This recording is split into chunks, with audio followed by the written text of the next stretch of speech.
Coming up, blowout in Brooklyn. The first really disappointing loss of the season for the Nets. What do we take away from it? And how many of these missing bodies in the rotation impacted the loss against the Celtics? We dive in coming up next.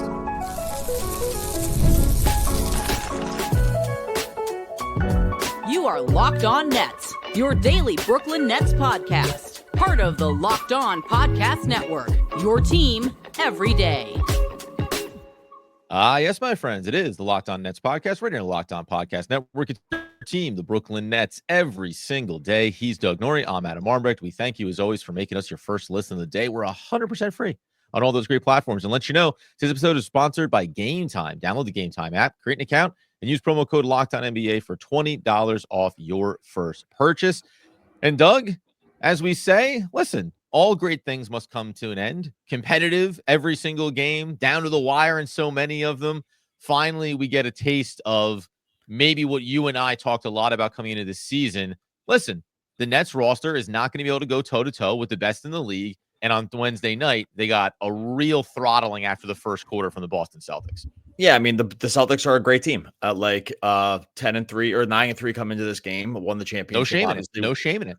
I mean, won the championship without, their second best player, arguably, wherever at worst, third best player in Stapp. So who they still don't have. This is just an awesome team. And when we came into the season, yeah, I will say these are a bit more of the outcomes that we were expecting, right? Like these kinds of games.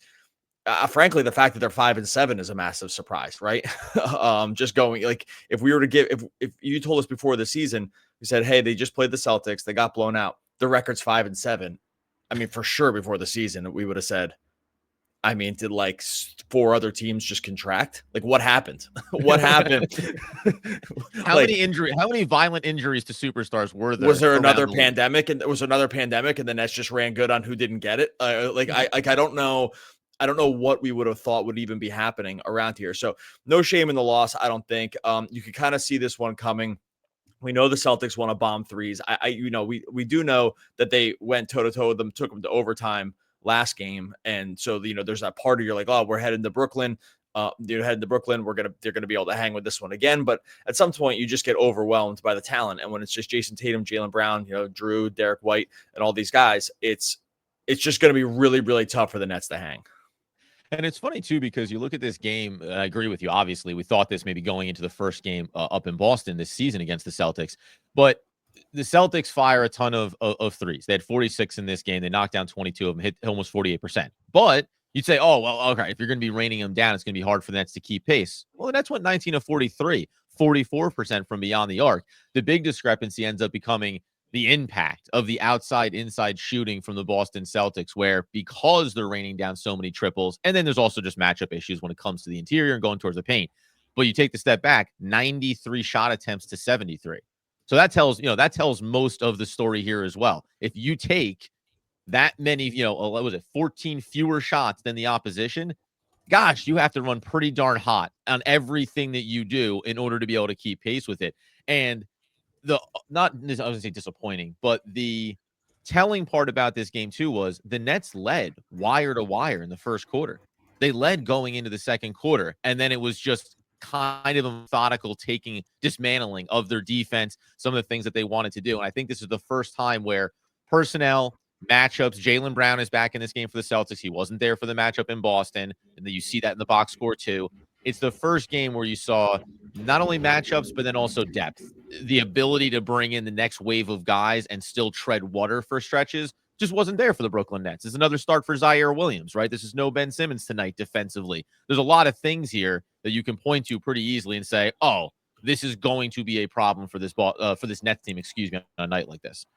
Yeah, and we saw in the first time they played, when they played last week, the first time, we actually saw Dorian Finney-Smith be pretty integral to what they were doing, specifically defensively against Jason Tatum. Like, he held up really, really well against Tatum in that game, on a whole game level, but also just on some key possessions in the game where he was able to stymie Tatum on getting to the basket, and that ended up being one of the big reasons they were even able to take him to overtime. So I don't want to hinge a win or a loss on DFS, because that's not really usually going to be the case with him, but he's kind of an important guy to have, because Boston has pretty athletic and ball dominant wings. And he is a guy that can guard those guys, especially if he ends up like low man in the block and stuff like that. He's been able to hold up on switches around the perimeter. And Zaire is good at that too, no doubt about it. But the thing is, you just, on the other ones, you just have both, right? And so that's just always like, better to have two guys that are doing that and not the one. Right. Because when you're going, DFS and then Zaire down to, I mean, they played Tyrese Martin a ton of minutes in this game, right? He barely hasn't played this season. So like, this is just sort of what they were looking at in terms of like just overall roster stuff. And Simmons is kind of important for these matchups too. Like just overall in general, we've kind of bagged on him at times for what's happening for him offensively, but they still need him defensively. It's part of what they're doing just in terms of length and switching. So again, not totally surprised about this. And we can talk a little bit about, the offensive stuff and where the Nets are where they are now and / where they're going. But, are we like, 139, 114? Is it disappointing? Not really. Is it surprising? Not really. They didn't cover, so we're kind of bummed about that. But overall, this is just kind of what you thought was going to happen for this team. And it's not an excuse. It's just sort of the reality. No, and we talked about coming to the stretch of games where we're expectations on wins and losses, taking on the Celtics twice, the Cavs mixed in, the Pelicans twice against the Knicks coming up. This is going in the direction that we thought it was going to. They got that win against the Pelicans. They've lost these games to Boston, and this is going to be the nature of the season. And I don't think fans are going to be too disgusted by it, but they are going to look at a blowout loss like this, I think, and get the reminder of where this team currently stands and maybe what could be difficult stretches throughout the course of the season. Coming up here in a minute, let's get inside that box score. How did the Boston Celtics do so well against the Nets? And did Cam Thomas put together another solid performance in spite of the blowout? We'll get into that coming up next. All right, before we get to that, tell you about our friends over Game Time. Look, is when you're going to the game, when you're going to the theater, the comedy show, the concert, whatever it is, you want to make sure you're getting tickets that are the best prices. You want to make sure you're going to see exactly what you're going to see when you sit down in your seat. You want some of those protections out there you don't always get in some of the other places around the marketplace. This is where Game Time and Game Time Picks has you covered. If you go over Game Time right now, Brooklyn Nets tickets, you can get NBA Cup. You're going to have to head over to MSG. Little pricier, starting at $126 for Nets at Knicks on Friday. Then Nets at Knicks again there on Sunday. It's a little cheaper, like $99. Let's wait. We'll wait till the Hornets come to town. Starting at $11 over at Game Time to go and see your Brooklyn Nets. I told you, I walked in the other day, saw my wife and daughter wrestling around, trying to get tickets from another place, having all kinds of problems. 6 clicks and about 45 seconds later in Game Time had the best prices, and they have tickets already delivered. She's pumped. Away you go. Nothing beats Game Time. All you got to do right now is you download the Game Time app, create an account, use the code LOCKEDONNBA for $20 off your first purchase. Terms apply. Create an account, redeem the code LOCKEDONNBA for $20 off. Download Game Time today. What time is it? Game Time. All right, so as we continue today's Locked On Nets episode, talking about the loss for the Brooklyn Nets, obviously 139-114 at the hands of the Boston Celtics, a runaway. It was a freight train, and the Nets forgot to get on at the station. Or they did. They got on the first quarter station, and then they just bailed out midway through the second. I was going to go into Jason Tatum and Jaylen Brown because when you see that volume of three-point shot attempts from Boston, you think, okay, who was really raining them down? It actually was pretty balanced throughout their rotation. You have four guys, in the starting unit, but they all take 6, 9, 5, and then you get 4 of 10 from Hauser coming off the bench and 5 of 9 from Pritchard. So it's really the bench unit that pours in 19 attempts there. Throw in 20 if you include Walsh, who came in there for 2 minutes of garbage time. So you would look and think, oh, the stars really led the way in terms of that onslaught, but Jason Tatum and Jaylen Brown really did their damage at the free throw line as well. And I mean, they did it everywhere, but 7 of 9, 6 of 9, 18 trips to the line between those two players. And I think sometimes I look at a stat like that and remind myself that superstars get calls, not that they weren't deserving of every call they got, but when you are that talent, you do have free points just waiting for you, probably 35% of a game. So you go to the line 18 times, they end up getting 15 points there. It's a massive difference when you flip the script over and you see that only Zaire Williams got to the line 6 or more times. Cam Thomas goes 4. That's it. So it wasn't really a balance, and we've seen this throughout the start of the year. It's going to be hard for the Nets to win or keep up through the free throw line, and a lot of that has to do with personnel and guys that are just, foul taking adverse on the Nets roster. Yeah, like we've talked about this before too. Like when you don't have like great offensive creators, you aren't going to get to the line tons, right? Just because that the two ways to get to the line are you have great on ball guys that just get into the lane and either are foul merchants in their own right, right? Like the Hardens, the Trays, the Brunsons. I'm not taking a dig at these guys really. It's just like those guys. That's part of their game, and they take advantage of what the rules are, and I think it's smart. And by the way, when those guys are on your team, you don't mind it at all, and it's awesome, and they get points, and your team wins. So I'm not even like saying the James Harden swim through arm motion is one we came to love. For I will say when he was that did kind of drive me nuts. But if I'm just being really honest, then you and I would come on the podcast and go, God, I hate to like that he's doing this and getting these calls because it's brutal to watch. Totally brutal. And then you have like the other guys like Dinwiddie who just thought they were fouled on every single time they ever shot for their whole life and raised their arm up, even if they weren't. The Nets kind of like don't really have those guys. Like they have Cam who gets to the line by taking a lot and absorbing a lot of contact. His free throw rate really per minute hasn't climbed all that much this season. It's up a little bit. But it's actually interesting. It's up a little bit with the overall usage and just terms of shots being down a little bit. So, I mean, maybe he's still doing it, but he's also not a guy out there trying to get fouled. I think the only time he tries to maybe get fouled a little bit is on the 3-point attempts. He gets fouled on those a lot. And I think he probably does invite that contact a little bit. But in terms of like inviting contact around the basket, sometimes you'll see those guys that I mentioned before, they just default to getting fouled and not really caring sort of like if the ball goes in or not. Cam doesn't do that. He actually defaults to absorbing contact and still trying to get a shot up for an and one, right? So there's a little bit of a difference in how those guys go about their business. Again, I do think he invites it a little bit at the 3-point line, but overall after him and after Schroeder, I mean, who is there that's going to get fouled here? Even Claxton like isn't some like great offensive post presence where teams have to really dig down on him. So they're just going to have this issue. But this is what happens when you're just not that good of a team too. It's just not all that surprising. No. And it's funny you point that out about Cam, because I wonder if, you hate to think about the evolution of his game being also associated with the idea of, hey, when you're going to the basket and there's multiple defenders, just go for the contact. Don't even think about trying to get that shot up, because in some ways, I think it's the signal to the referees. Like, look, I'm getting mugged. It's not even about that I was able to get the shot off and whether or not that influences them. But you're 100% right. And Claxton had a very quiet 24 minutes in this one. Only got to the line one time, just to underscore what you were speaking to there, and just the 5 rebounds. But if we think about in this moment of Cam Thomas and now these last couple of games, he only plays 28 minutes because obviously it's a blowout. So you're going to go get away from some of these guys playing too long. And it's smart from Jordi Fernandez to not end up running these guys the extra 5. But if you look at Thomas now in these last couple of games, I hate to say silver lining, but there's something encouraging about the fact that he went 5 of 11 in this game, 46% from the field, 3 of 5 from deep, only gets to the line 4 times, 3 assists in this one to go along with the steal, 17 points. He had basically a very similar line the game before, 17 points against the Pelicans, 6 of 10, 4 of 5 from deep, got to the line a couple of times, had a lot more rebounds in that game. Wins and losses aside, because that is not how you can be gauging this. I'm actually really encouraged that you're seeing the efficiency go up here from Cam Thomas and the volume has come down. Now, is this team going to be able to win games night in and night out if he's only taking 10 or 11 shots per game? No, they're likely not.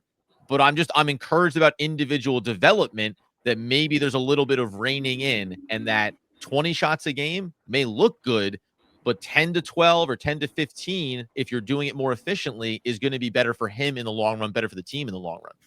I mean, I think also if you watch how the Nets are running their offense, I actually think it's going to be hard for him to have these like crazy number of shot games too. They're just really not running an offense designed to get him into like ISOs all the time and just pump up a ton of shots. That's really not what they're doing. If you watch how they're running their offense, they're having, Schroeder, let's say Schroeder or Simmons bring the ball up. It usually starts with some kind of DHO that disguises as like a mini screen. Then there's another off-screen pin down for a shooter where those guys come up like either like sort of like a mini pistol action, but more like just a part where there's a pin down around the elbow, and then someone else comes up to either try to get a shot or just like be the next screener, right? Like the next screener for the guy at the ball. So like guy dribbles up, DHO, that he gets a screen from another shooter who either sets a screen and then kind of jumps off for a shot. Someone starts rolling to the basket. I mean, this is how it happens. The reason I'm describing this is because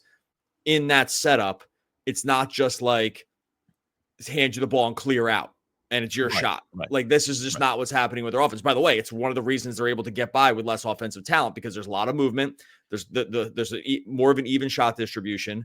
And so it's a little harder for teams to sort of like pin down onto one guy. Like we saw last year where Cam would get doubled and all of a sudden it was kind of, he was in trouble. You notice that's not really happening tons this year, mostly because it's actually hard for them to do it. Hard for other defenses to do it. So I just think in overall their offensive setup, just watch the flow of the offense as they're moving and as they come in. They run. I mentioned this a lot of times. They run these like double drags with like a guard and a like a wing or a big that gets people moving across and then gets two people rolling or coming out for a three.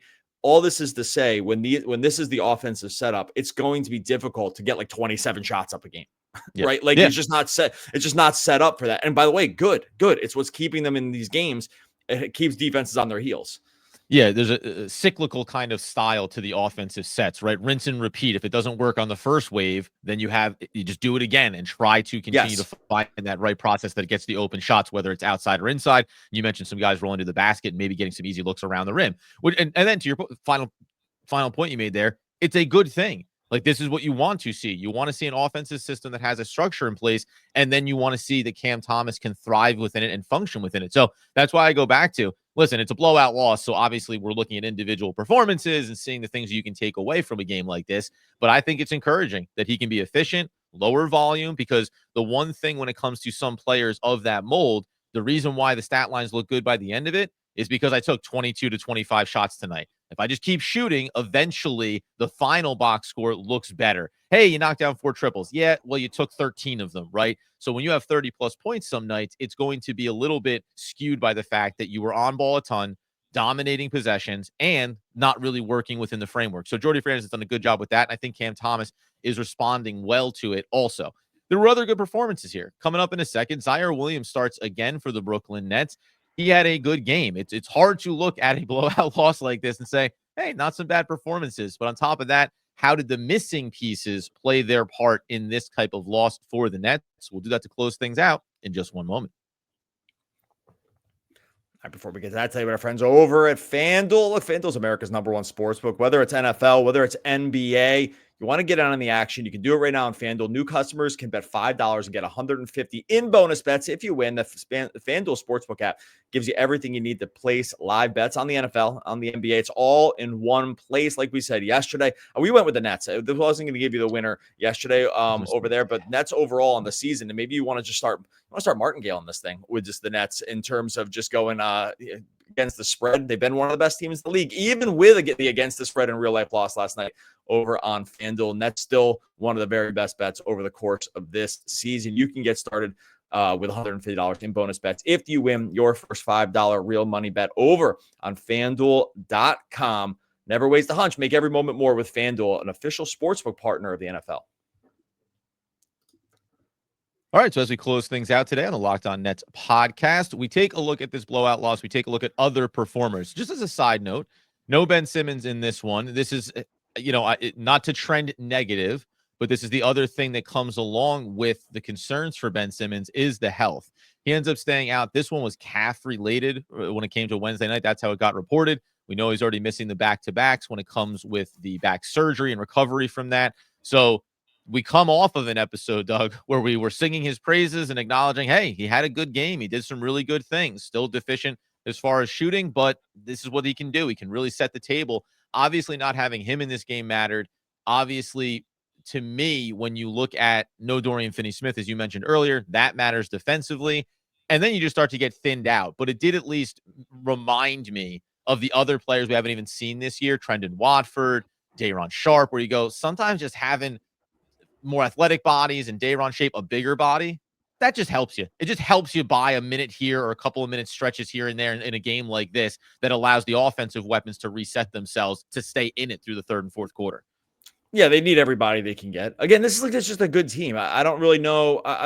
I'm not sure what it's funny because in some ways the Nets have re-centered our expectations around the team. They take Boston to overtime. So you're like, they're going to win. You know, it was at home. They take Boston to overtime in Boston. So now it's here. It's like, oh, they're going to grab the W. Having those guys does make sense. We bagged on Simmons at times, but I think overall, like, I'd rather play Ben Simmons than Tyrese Martin, right? So I don't think, like, you know, this is not the kind of discussion that we're having here on terms of like a basketball level.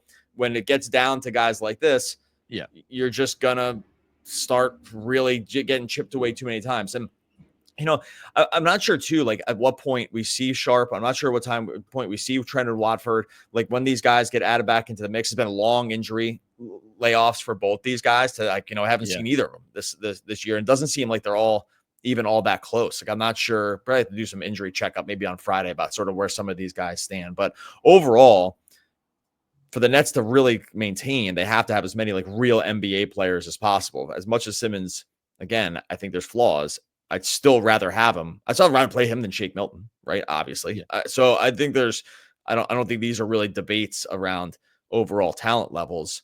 The Nets just don't have tons of that. Now it's interesting when they're fully healthy, they actually do go pretty deep on the bench, deeper than some of these other teams. I'd probably take the Nets bench over, you know, the Drew, you know, Sam Hauser was good last night, Ben Pritchard, but I mean, it's close. Like, right. The Nets bring in real talent off the bench. It's just that their starting lineup usually isn't like nearly as good as the other teams. But I mean, this is like multiple seasons now where the bench has actually kind of saved them to some degree.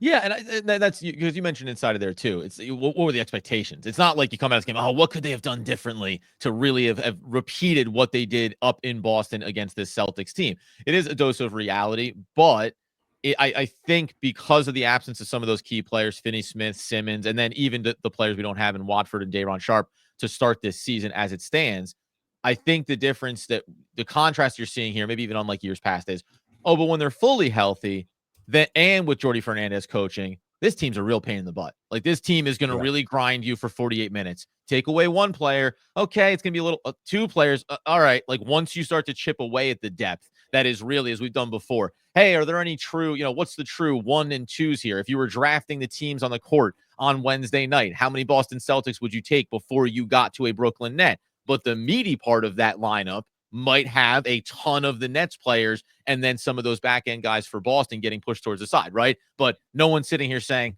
you know what? I think it's probably Cam Johnson over Jaylen Brown for me. That's just me. I like his play style better. No. So you're going to go through a deeper list on that side of the ledger before you get to Brooklyn players. So when you take away a couple of guys out of that meaty part, well, then all of a sudden you realize that out of the top 10 players on the court, maybe the Nets only had 3, and, you know, just pulling random numbers there. But guess what? Law of averages says you're going to lose games like that. So I don't take any disappointment away from this one. It's just a reality. And in a young season, still in a lot of ways, being 5-7 and having this be the first time we're having that, well, we knew what this roster was going to look like and what these games were going to feel like. That's fantastic. We made it 12 games before we had to, you know, reset ourselves around where this roster currently stands. Yeah, and I think we're going to have like pushes and pulls with this all season long, right? Like I think we're going to have these games where the Nets are clearly staying in it for longer than they should, right? I think they're still going to win. I think they're still going to win some games that we're surprised about. Maybe it comes with like less consistency later on, right? So I think they're going to, you know, they start the season 5-7. Do I think they'll go 5-7 over their next 12? Probably not. But I think that the expectations are so much higher. It's so crazy. We started off the episode talking about what we would have thought happened if we got 12 games in and the Nets were 5-7. That would have been shocking. And I know there's going to be people out there that are going to say, well, I knew it. I always thought they were going to be better. I was always confused. I hear this all the time. I was always confused when you were saying they're going to be this bad. I never thought that. Okay, great. All right, awesome. You go get rich on betting the over, on the wins over. And good for you though. If you were a fan that viewed this team as being better than whatever, awesome. Like it is awesome. And we were wrong. I was wrong. I'm already wrong. Exactly. And I'll and take that's okay. the L already. Good.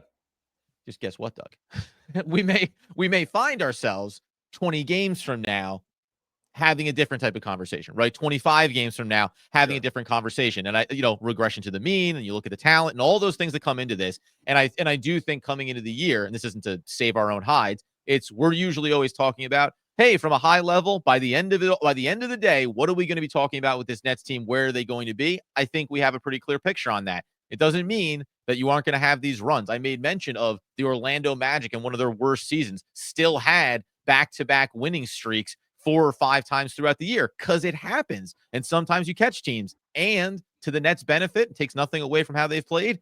Early in the season, every game matters to the Brooklyn Nets. They are giving you everything they have for 48 minutes. There's other teams, maybe like the Celtics, maybe like the Cavs, who play with their food a little bit more. Why? Because they're a team that thinks they're going deep run playoffs and then they're going championship. So, starts of seasons are created differently. And sometimes a scrappy, really fun to watch, well-coached team like the Nets, yeah, they're an easy one to root for early in the year. So we'll see how it unfolds. But 5-7, I take that. You and I would have taken that 1,000 times out of 1,000 to start this season with where our expectations were. And let me put it this way too, like where I don't think the Nets are at risk. Like, it's like, well, where our ideas around this team change, in another 12 games, probably. Like, look, we change this stuff all the time. This is new information, and you end up thinking differently. Go look at our podcast at the beginning of last season compared to the end. It's like you want to see a graph that goes down. Go take a look at just the titling of the episodes from October through April of last year, and it is just like, just straight black diamond ski slope, but it wasn't all the way down.